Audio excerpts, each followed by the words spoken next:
The morning of March 3rd, 1943, started like any other day in the Huon Gulf off the coast of New Guinea, but what unfolded in the hours that followed would fundamentally alter the course of the Pacific War. Officers standing watch on the Japanese destroyer Yukikaze noticed something peculiar around 10 o'clock that morning. A formation of a dozen twin-engine aircraft was racing toward their convoy, but these planes weren't approaching at the expected high altitude. Instead, they were flying so incredibly low that the wash from their propellers was actually creating visible trails across the ocean surface. The officers raised their binoculars and counted what seemed like an impossibility. American bombers were attacking at virtually mast height, an approach that violated every principle of conventional bombing doctrine they had ever studied. What these Japanese officers were about to witness would shatter everything the Imperial Navy thought it understood about aerial warfare against ships. In the quarter hour that followed, the Japanese would lose 8 transport vessels carrying nearly 7,000 desperately needed troops, transforming them from functioning ships into blazing wreckage scattered across the Bismarck Sea. 4 destroyer escorts that had successfully protected convoys since the attack on Pearl Harbor would be torn apart. The lives of 2,890 Japanese soldiers and sailors would end in those waters. Every assumption about air-sea combat that the Japanese military had held would sink along with those men and ships. The critical piece of information the Japanese lacked was the true nature of these attacking aircraft. These weren't standard bombers at all. They were B-25 Mitchell aircraft that had been radically transformed by an unconventional engineer named Paul Gunn, a man everyone called Pappy. Each of these modified bombers bristled with 8 forward-facing machine guns of 50 caliber. The engagement that was about to commence would prove that American ingenuity had created something the Japanese military establishment couldn't even conceive of existing. These were bombers that didn't drop their ordnance from safe altitudes above. Instead, they skipped their bombs across the water's surface like children skipping stones, all while unleashing continuous streams of armor-piercing rounds. The convoy that had departed from Rabaul shortly after midnight on the 1st of March represented Japan's final significant attempt to reinforce Leh using surface ships. General Hitoshi Imamura commanded the 8th Area Army, and his forces desperately required these reinforcements to maintain their hold on New Guinea, which served as the last protective barrier for the empire's southern territories. The escort force was under the command of Rear Admiral Masatomi Kimura, who had 8 of the Imperial Navy's most veteran destroyers at his disposal. Shirayuki, Shikinami, Uranami, Tokitsukaze, Yukikaze, Asashio, Arashio, and Asagumo formed a protective screen around the 8 transport ships.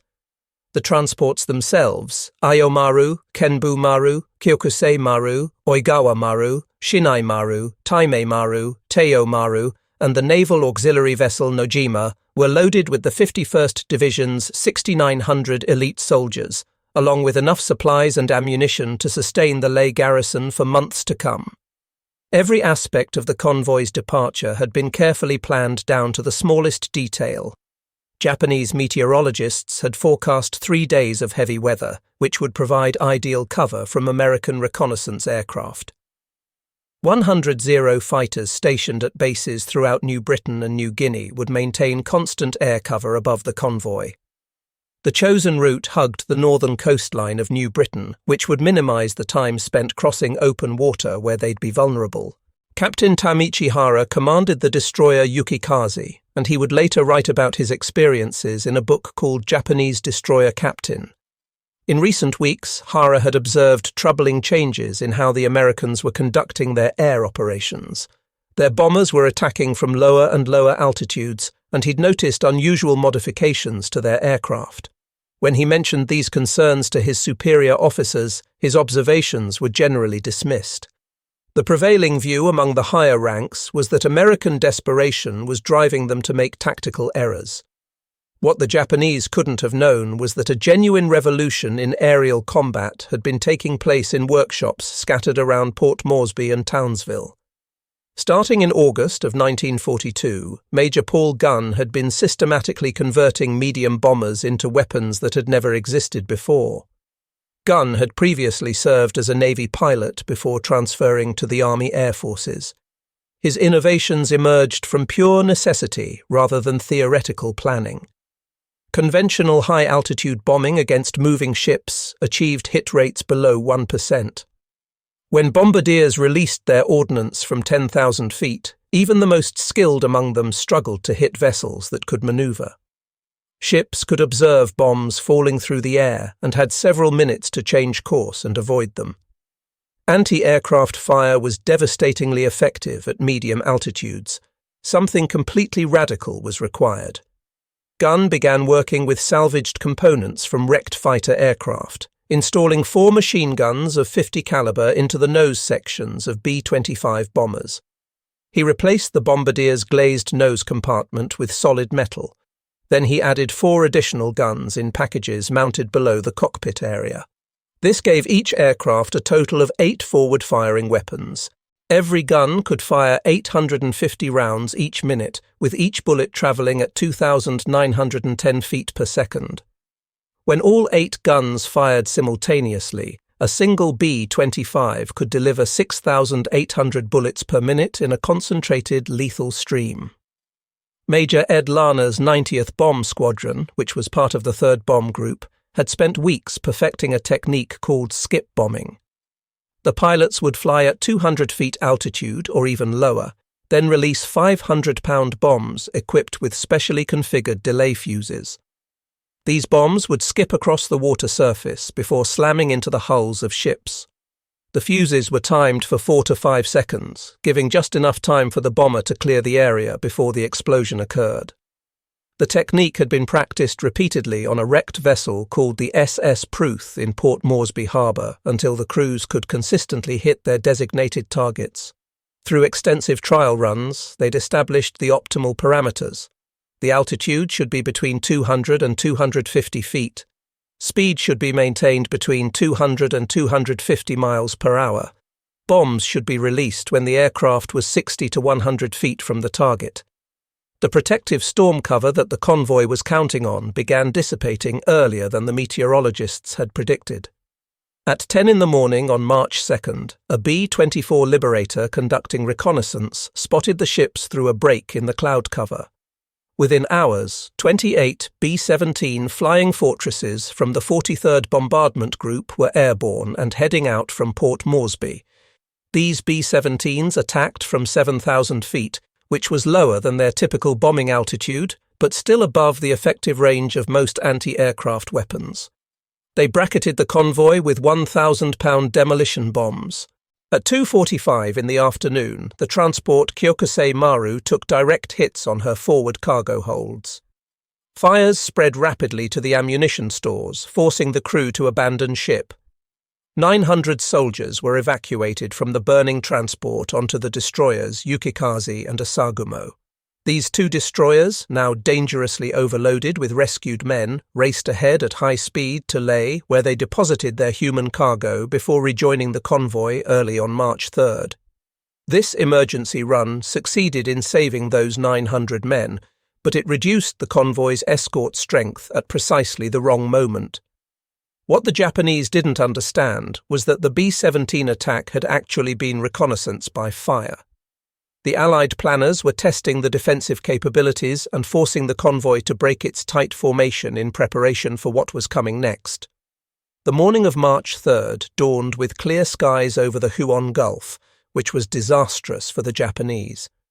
During the night, the convoy had rounded the Huon Peninsula and now found itself exposed in open water, only 80 miles from their destination at Leh. Safety seemed tantalizingly close. At 7:55 in the morning, lookouts aboard the Japanese vessels spotted the first wave of attacking aircraft approaching from the south. But these planes weren't flying at 7,000 feet like the B-17s from the previous day. They were skimming the tops of the waves, flying so low that spray from their propellers was clearly visible. As the aircraft closed to within 2,000 yards, their noses suddenly erupted with streams of tracer fire. 8 lines of bullets from each B-25 converged on the ships, systematically suppressing the anti-aircraft gun positions. Japanese gunners who attempted to man their weapons were cut down by the concentrated fire. Those who took cover found themselves unable to defend their ships. Following behind the strafing B-25s came Royal Australian Air Force bow fighters from No. 30 Squadron, adding their own devastating firepower to the assault. Each bow fighter carried 4 20mm cannons and 6 machine guns of .303 caliber. The combined assault from American and Australian aircraft was completely overwhelming, effectively suppressing anti-aircraft defences across the entire convoy. At precisely 10 o'clock in the morning, Major Ed Larner led 12 B-25s from the 91st Bomb Squadron into their attack run. Flying in formations of 3 aircraft at 200 feet altitude, they bore down on the convoy at 250 miles per hour. This was the moment that months of intensive training had prepared them for. The lead bomber released its bomb approximately 300 yards from the transport Shinai Maru. The bomb struck the water, skipped twice across the surface, then slammed into the ship's hull just above the waterline. 4 to 5 seconds after release, exactly as the delay fuse was timed, it detonated inside the cargo hold. The explosion ripped the ship apart from within. The transport Kenbo Maru was loaded with drums of aviation fuel. When a skip bomb hit amidships, the explosion ignited her volatile cargo, creating a massive fireball that rose 500 feet into the air. She disintegrated within seconds, leaving nothing but burning debris scattered across the water. The Io Maru absorbed multiple direct hits in rapid succession. Her hull opened up like someone had used a can opener on her. The Oigawa Maru was desperately trying to maneuver away from the attacking aircraft when she took bombs from 2 different B-25s simultaneously. The explosions broke her back. She jackknifed and went down within minutes. The destroyer Asashio, under the command of Captain Yasuo Sato, raced to position herself between the attackers and the vulnerable transports. She was immediately bracketed by 3 B-25s. Skip bombs slammed into her engine rooms, while thousands of machine gun bullets swept every living thing from her decks. Dead in the water and burning furiously, she became a stationary target for the following waves of attacking aircraft. By 10:15 in the morning, exactly 15 minutes after Major Larner had released his first bomb, 7 of the 8 transports were either sinking or already sunk. 3 destroyers, Asashio, Arashio, and Tokitsukaze, were mortally wounded and would not survive. The Shirayuki would sink later in the day. The convoy had completely ceased to exist as an organized fighting force. The destruction of the ships was only the beginning of the tragedy that would unfold. Thousands of Japanese soldiers, many of whom couldn't swim, were thrown into the oil-covered waters of the Huon Gulf. Those who had swimming ability faced a terrible choice. They could attempt to reach the New Guinea coast through waters infested with sharks and plagued by dangerous currents, or they could cling to floating debris and hope for rescue. The destroyer Shikinami, one of the few escorts still operational, began pulling survivors from the water. Captain Masamichi Ueno's crew worked frantically, hauling men aboard as quickly as they physically could. They managed to save approximately 300 in the first hour. Then the American planes returned for follow-up attacks. The attacks on March 4th specifically targeted lifeboats and rafts. Machine gun fire churned the sea into foam. Life rafts were torn apart under concentrated fire. PT boats also participated in preventing Japanese survivors from reaching the shore, following orders to ensure that enemy soldiers wouldn't reinforce the Leh garrison. For Japanese military observers who survived this ordeal, the attack revealed a devastating truth. American innovation had created weapons they hadn't even imagined were possible. The skip bombing technique, which had been developed and perfected in just a few months, had no counter-tactic anywhere in Japanese military doctrine. Ships couldn't depress their anti-aircraft guns low enough to engage planes flying at mast height. Torpedoes were useless against aircraft. All traditional anti-aircraft doctrine was rendered completely ineffective. The firepower of the B-25s was particularly shocking to Japanese observers. Their own fighters typically carried 2 machine guns of 7.7 mm occasionally supplemented by 20mm cannons. These American bombers carried 850 caliber machine guns, the equivalent firepower of multiple fighters, all aimed forward, all controlled by a single trigger pull. Even more disturbing was the level of coordination displayed during the attack. The assault involved American B-17, B-25s, A-20 from the 3rd Attack Group, and Australian Beaufighters.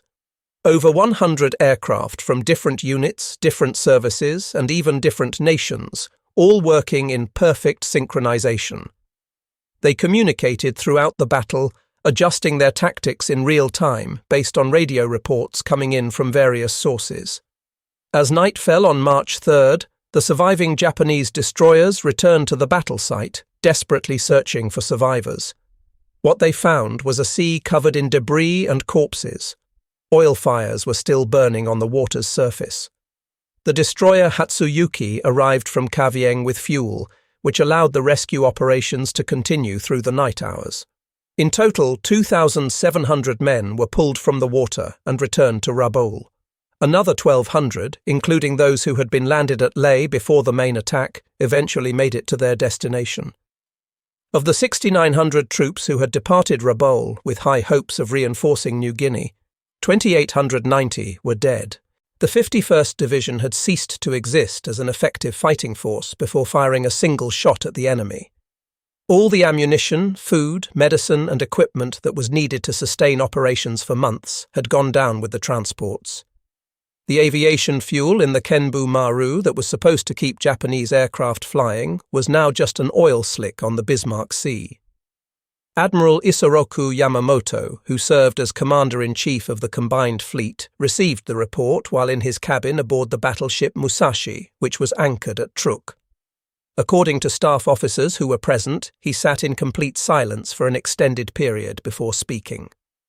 The implications were crystal clear. Japan could no longer reinforce its forward garrisons by surface convoy within range of Allied air power. The lifeline to their forward bases had been severed. The Battle of the Bismarck Sea represented far more than just a tactical defeat.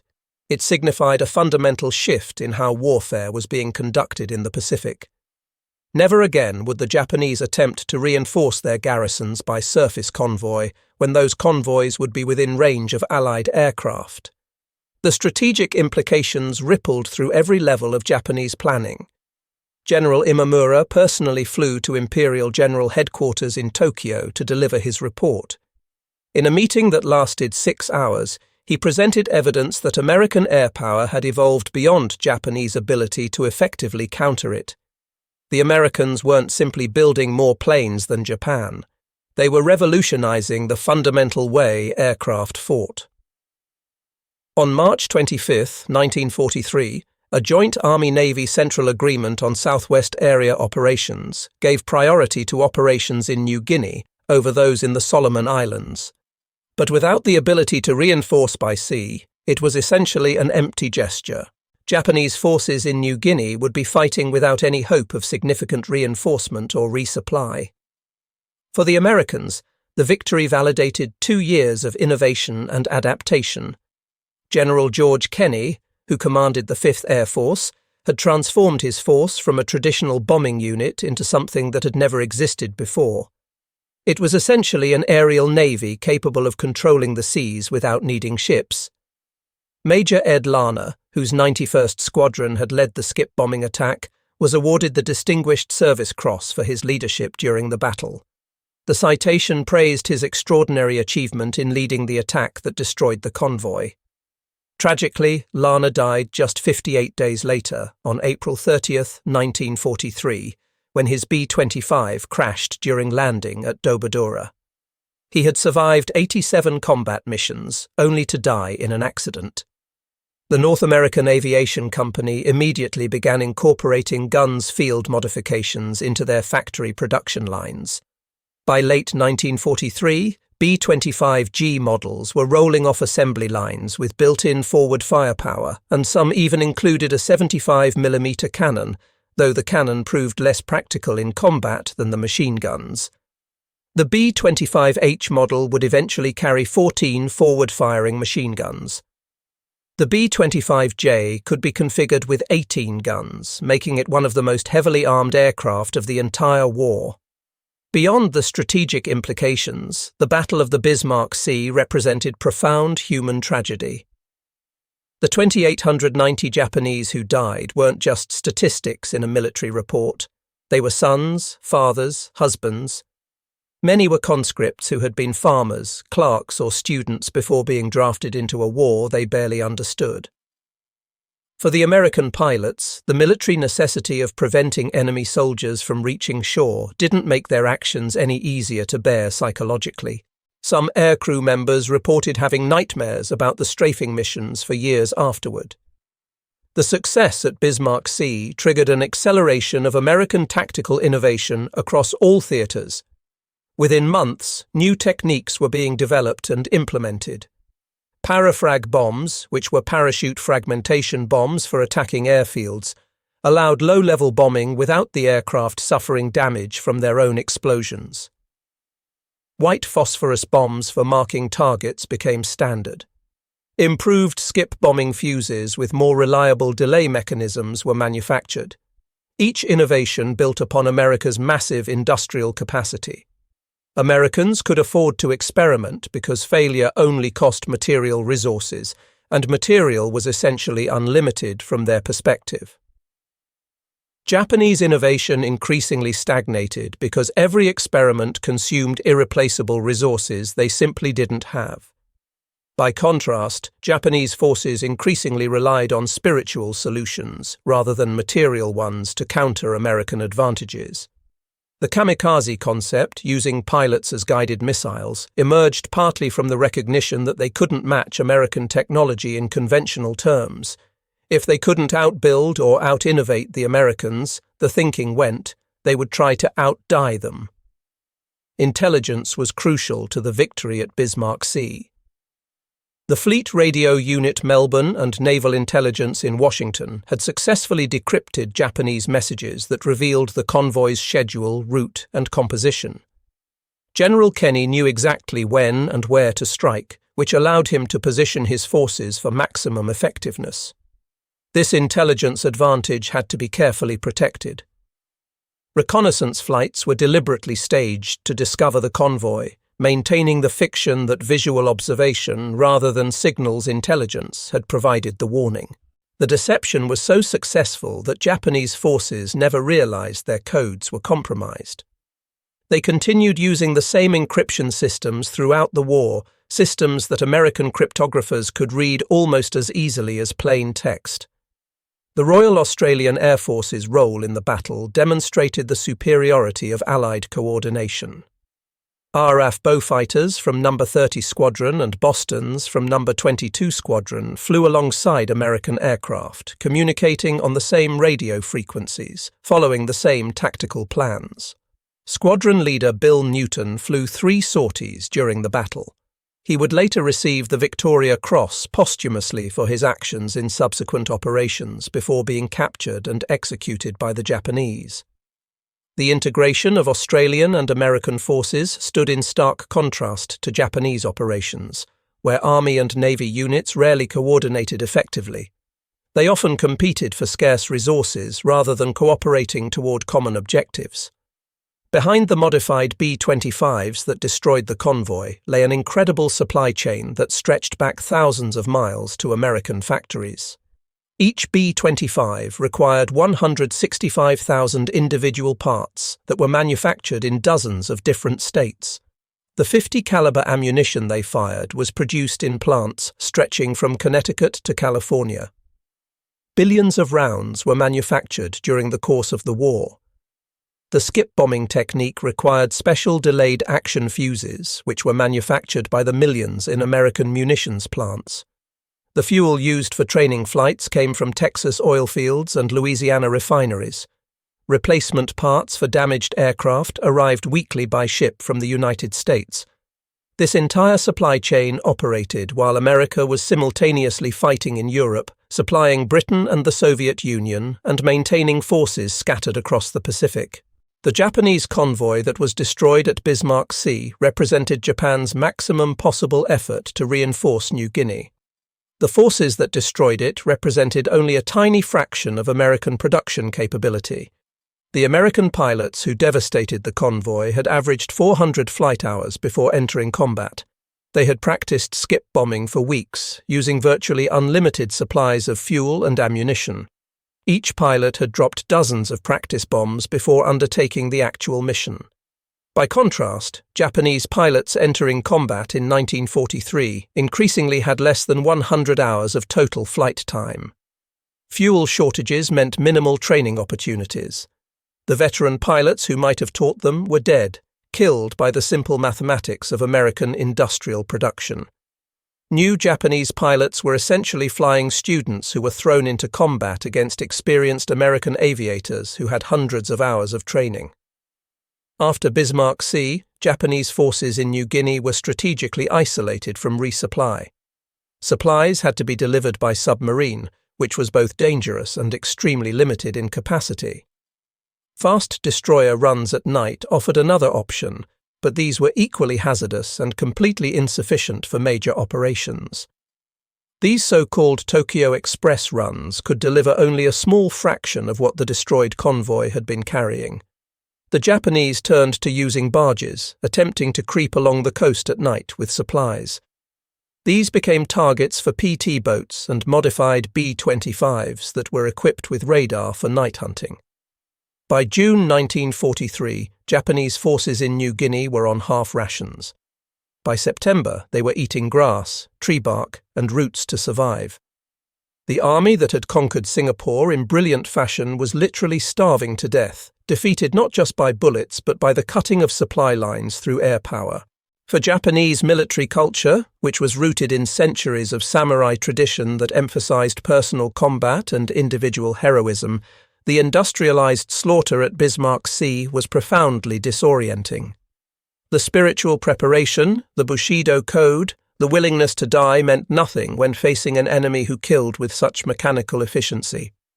Japanese forces would increasingly resort to suicidal tactics like banzai charges and kamikaze attacks, seeking some form of meaningful death in the face of mechanized killing. Americans would respond with more firepower, more technology, more industrial solutions to every problem. The gap between traditional warrior culture and industrial warfare would only widen as the conflict continued. Papygun had installed cameras in the tail sections of his modified B-25s that were activated automatically when bombs were released. These cameras captured the destruction of the convoy in devastating detail. Ships exploding, capsizing, burning. The photographs provided unprecedented documentation of the battle's effectiveness. These images served multiple important purposes. They provided accurate battle damage assessment, allowing intelligence officers to verify claims about ships destroyed rather than relying solely on pilot reports. They became training aids, showing future pilots exactly how skip bombing worked under actual combat conditions. They also served as propaganda tools, demonstrating American power to both allies and enemies. The Japanese had no equivalent photographic capability in their operations. They relied on pilot reports, which were often inaccurate in the heat and confusion of combat. The B-25s that destroyed the convoy had been flying continuously for months in the harsh environmental conditions of New Guinea.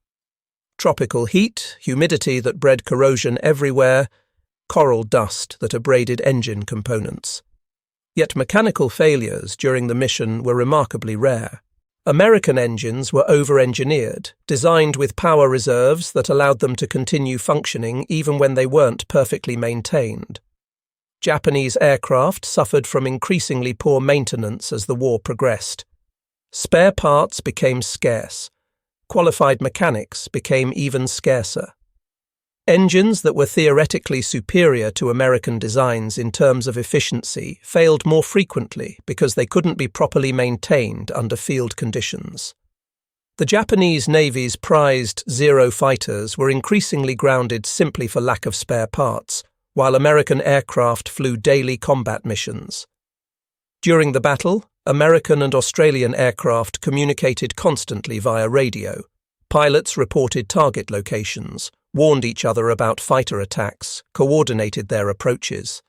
This real-time information sharing multiplied combat effectiveness enormously, allowing aircraft to support each other and exploit opportunities as they emerged during the fluid combat situation.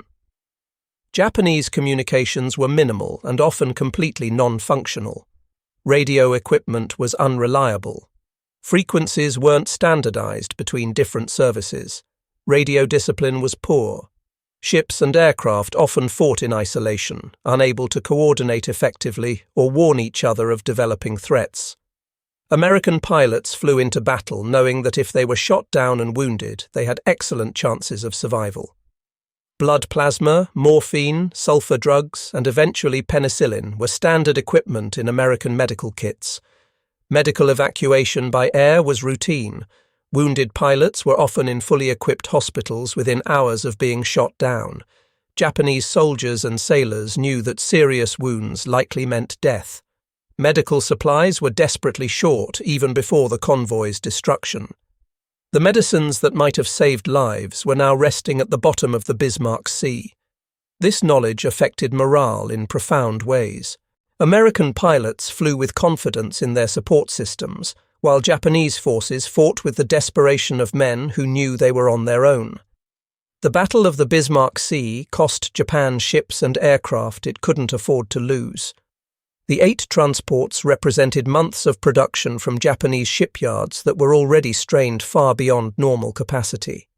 The destroyed supplies and ammunition represented significant portions of total Japanese production that simply couldn't be replaced in any reasonable time frame. For America, the battle was economically insignificant. The ammunition expended was replaced within days from existing stockpiles.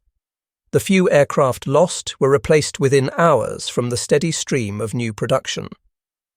American factories were producing 100,000 aircraft annually by 1943. That's nearly 300 aircraft per day. The fuel burned in both training and combat was essentially a rounding error in total American petroleum production.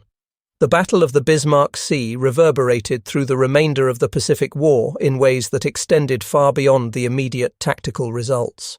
It proved conclusively that air power alone could control sea lanes without requiring naval vessels to be present.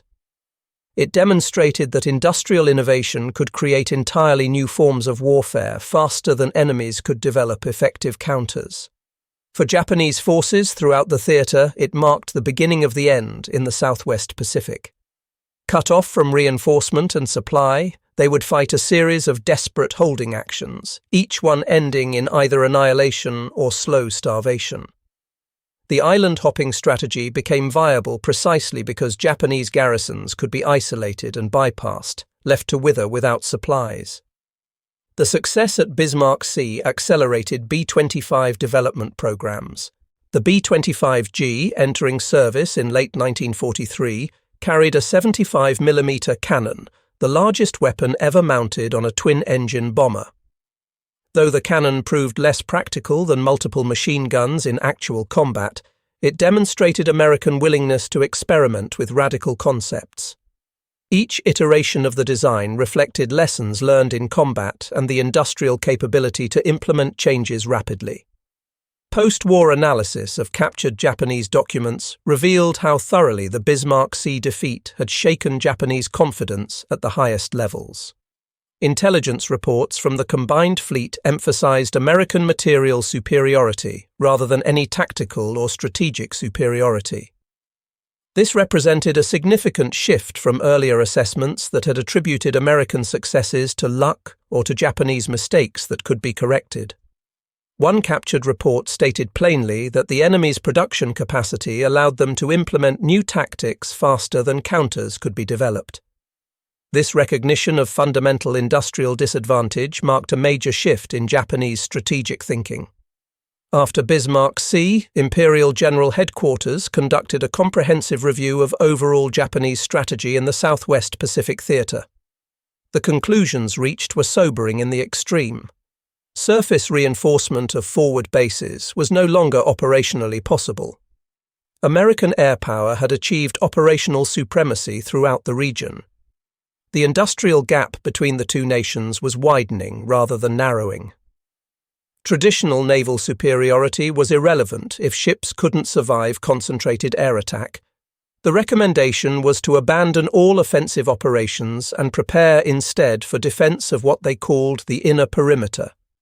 But even this defensive strategy assumed that American attacks would come at a pace that Japan could match, an assumption that would prove tragically optimistic. The skip bombing technique that was pioneered at Bismarck Sea spread rapidly throughout American forces in all theaters. Navy PBY Catalinas adopted it for night attacks on Japanese shipping. Marine Corps pilots used it extensively in the Solomons campaign.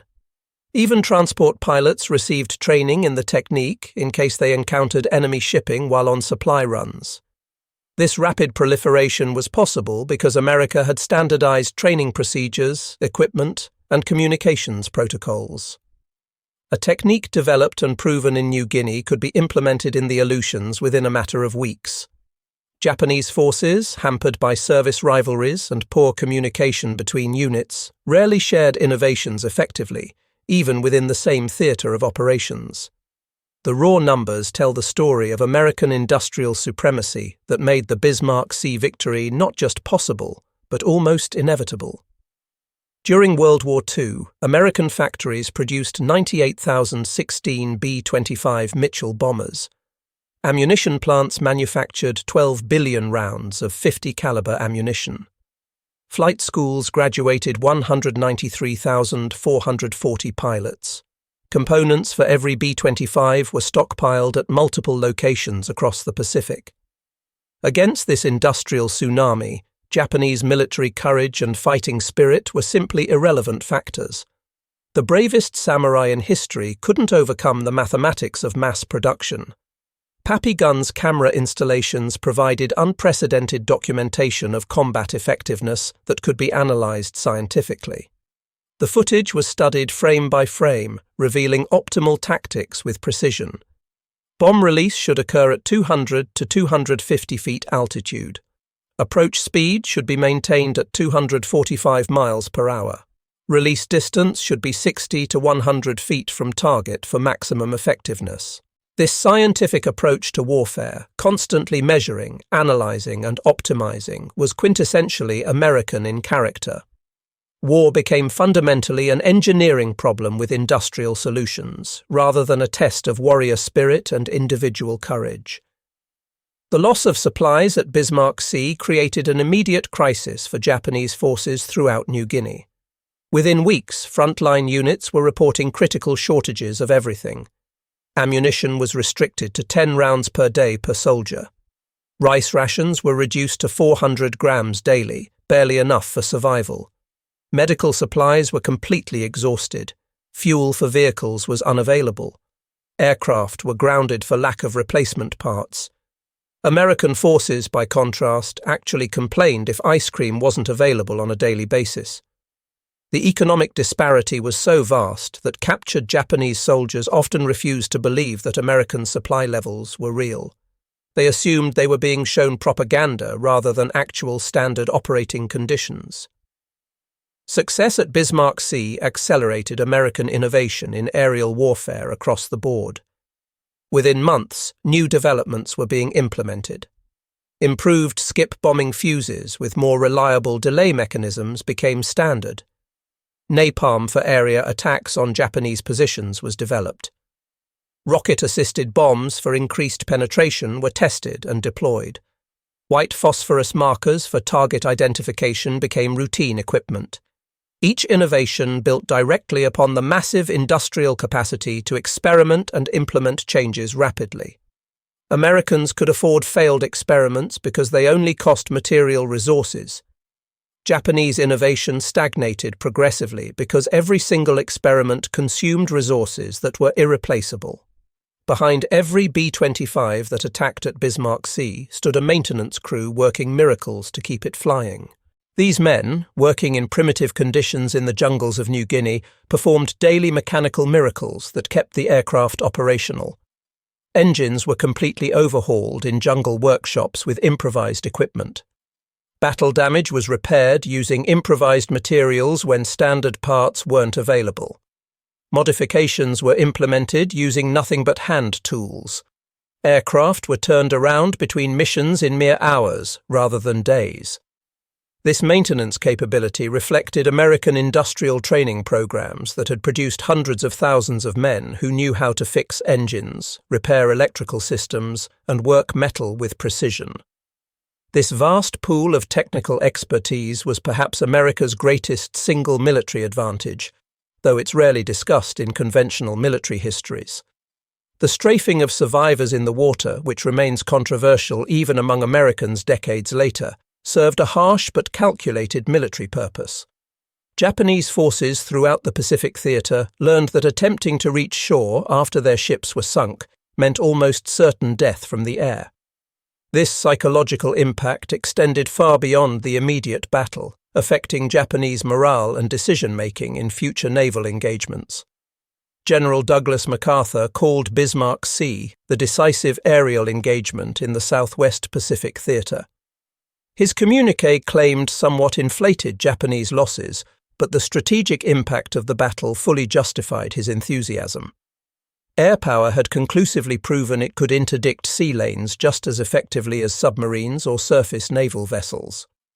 Admiral Yamamoto, after reading the detailed battle reports, made what would prove to be a fateful decision. He would personally visit forward bases to boost morale that had been shattered by the devastating defeat. This decision, driven largely by the depression following Bismarck Sea, would lead directly to his death on April 18, 1943. American codebreakers learned of his travel itinerary through their routine decryption of Japanese communications. P-38 Lightning fighters intercepted his transport aircraft over Bougainville, killing the man who had planned the Pearl Harbor attack. American forces institutionalized the lessons from Bismarck Sea with remarkable speed. Within weeks, training manuals throughout the service were updated with skip bombing techniques.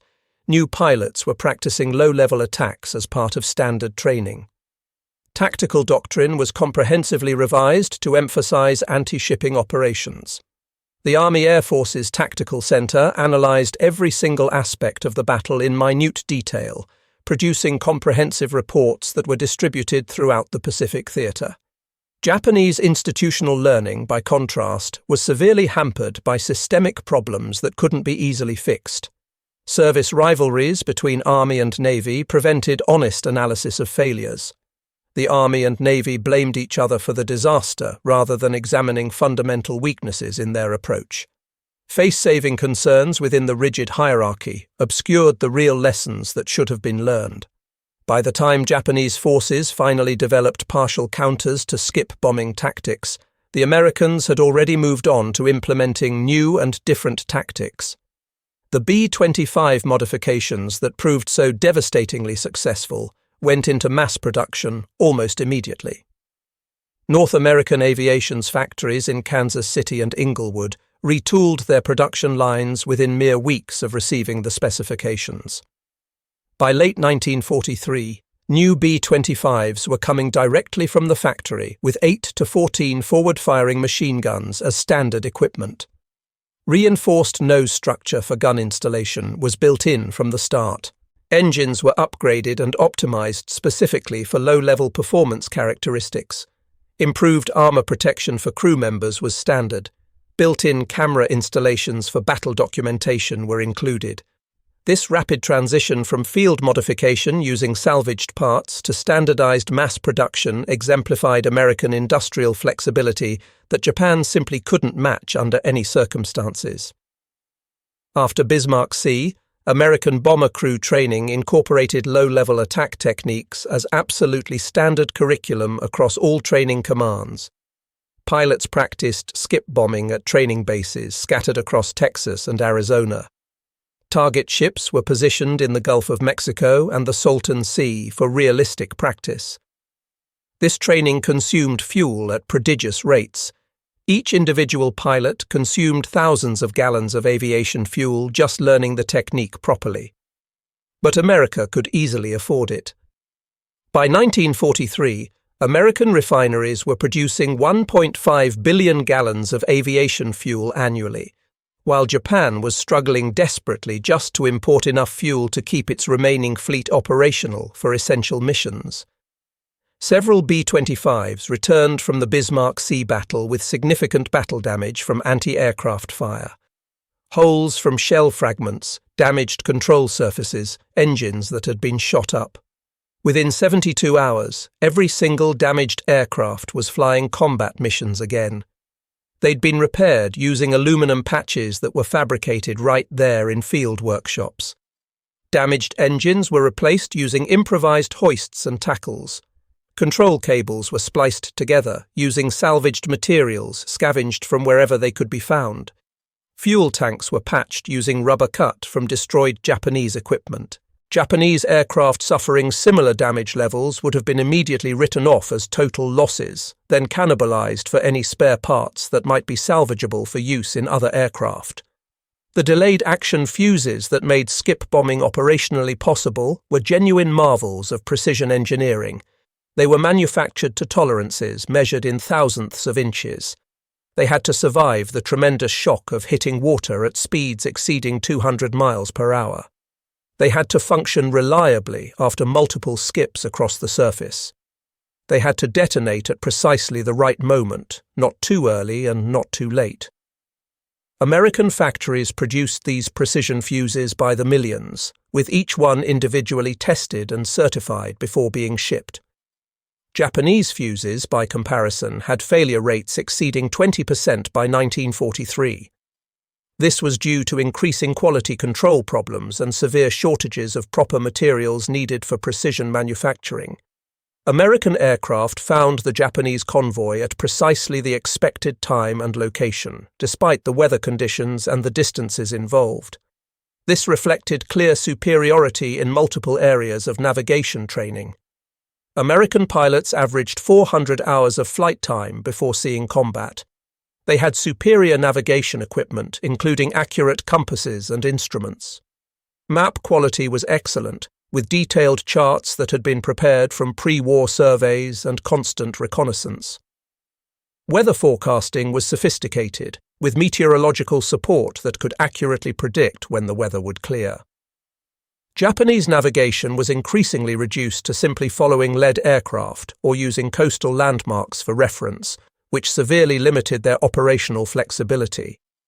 American intelligence had known about the convoy in advance through code-breaking operations, but this secret had to be carefully protected from Japanese knowledge.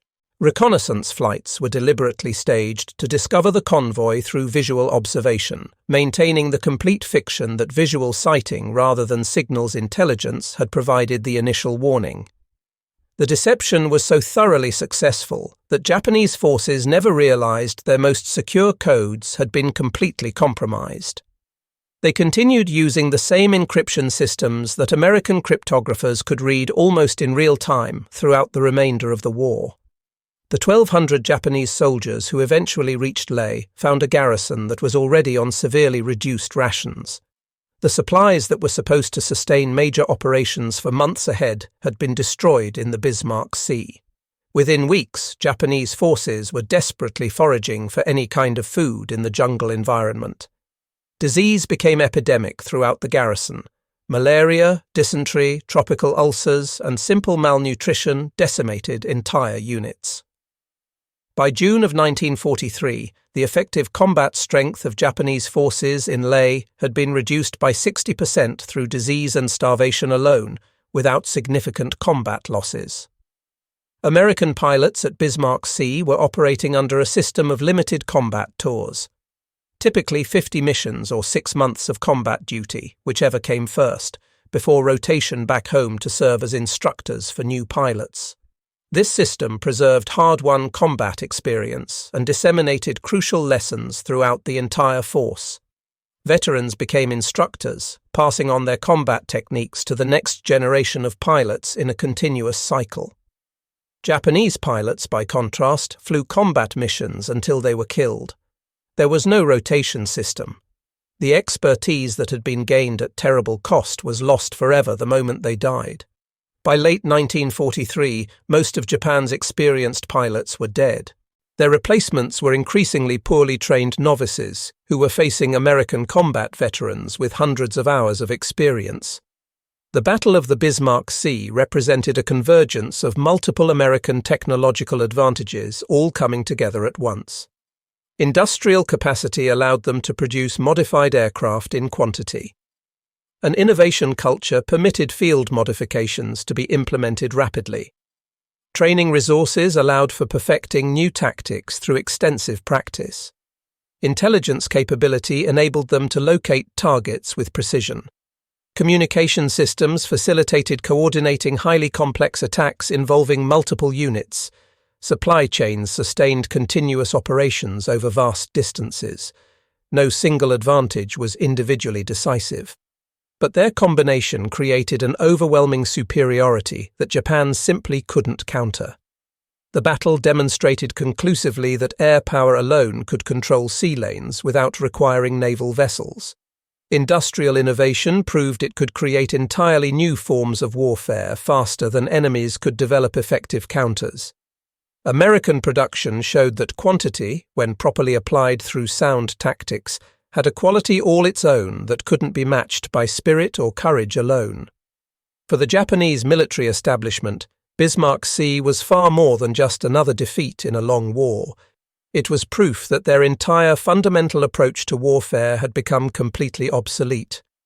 Courage meant nothing against mechanical precision. Fighting spirit was irrelevant when facing industrial capacity. Martial tradition was useless against B-25s carrying 8 forward-firing machine guns and dropping skip bombs with scientific precision. The best trained warrior in their tradition was utterly helpless against an enemy who had successfully industrialized warfare itself. The 2,890 Japanese who died in those waters were victims not simply of American bombs and bullets. They were casualties of a technological and industrial revolution that had made their entire form of warfare as obsolete as the samurai swords their culture venerated. They had trained extensively for war against other warriors following similar traditions. Instead, they died in a war against machines and industrial systems they had no capacity to match. For the Americans who fought at Bismarck Sea, the victory validated years of preparation and continuous innovation. Pappy guns field modifications, developed using salvaged parts and basic hand tools, had proven more effective in combat than any purpose-built weapon system. The marriage of American mechanical ingenuity and massive industrial capacity had produced a genuinely new form of warfare that Japan simply had no way to counter effectively. The battle's legacy extended far beyond the immediate Southwest Pacific theater. It demonstrated definitively that in modern industrial warfare, industrial capacity essentially equals military capacity. The nation that can build the most weapons, train the most personnel, innovate the fastest, and adapt the quickest will ultimately prevail. Traditional military virtues like courage, loyalty, and willingness to sacrifice remained important factors, but they were no longer sufficient by themselves to determine outcomes. In 15 minutes of combat over the Bismarck Sea, 8 modified bombers accomplished something that the entire Imperial Japanese Navy couldn't prevent despite all their efforts. They completely cut Japan's supply lines to New Guinea and doomed its forces there to eventual starvation and defeat. Those 15 minutes marked the decisive moment when industrial warfare definitively replaced traditional military concepts throughout the Pacific theater. The Japanese soldiers and sailors who couldn't believe what they were witnessing as it happened were absolutely right to be incredulous. They were seeing something that shouldn't have been possible according to everything they'd been taught about naval warfare throughout their careers. But American industrial innovation had made the previously impossible into routine standard procedure. The unthinkable had become simply standard operating practice. The Battle of the Bismarck Sea stands in history as definitive proof that in modern warfare, the nation with superior factories defeats the nation with the bravest soldiers. It was a lesson written in flames across the waters of the Huon Gulf. A lesson that would define every subsequent engagement in the Pacific War. In the age of industrial warfare, production capacity equals power. Innovation equals strategy. The assembly line proves ultimately mightier than any sword. The Japanese simply could not believe it when B-25 strafers destroyed 8 ships in 15 minutes of sustained attack. By the time they finally accepted this new reality, it was already far too late to matter. The war had effectively been lost not in those 15 minutes of destruction over the Bismarck Sea, but in the years of industrial preparation that made those 15 minutes of devastation possible in the first place. The Battle of the Bismarck Sea was simply the moment when that long-prepared victory became undeniably visible to everyone who witnessed it.